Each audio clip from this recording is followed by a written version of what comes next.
Hey, did you know snip and bitch is a nod to the term stitch and bitch? Let's explore. During World War II, women would get together to knit, crochet, and sew and talk politics, life, and wartime news, calling these organized hangouts a stitch and bitch. Knitting groups were nothing new, but the term is thought to have originated in the 1940s. The term fell into popularity during the 60s and 70s. Second wave feminism aimed to liberate women from domesticity and saw knitting as an activity that kept women in the home. But then in the late 80s, a historian named Anne MacDonald published this book, where she read about those women back in World War II who coined stitch and bitch, thus sending the phrase back into the cultural zeitgeist, if only just for the knitting nerds.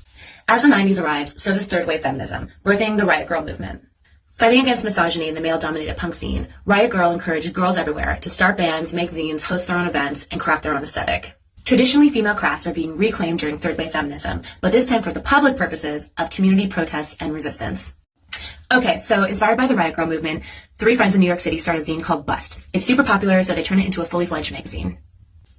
Thanks to Anne MacDonald, the term stitch and bitch is no longer hiding out in the 1940s. And in 1999, one of the founders of Bust, Debbie Stoller, publishes an article in the magazine encouraging women to join her stitch and bitch or to start their own. A few years later, Debbie publishes this book. It's super popular, so she publishes a bunch more, which in turn helps to popularize the term stitch and bitch, now spelled with this snazzy little abbreviated N. And I like the gritty DIY energy of this time period and thought a little play on words would be cute, hence snip and bitch.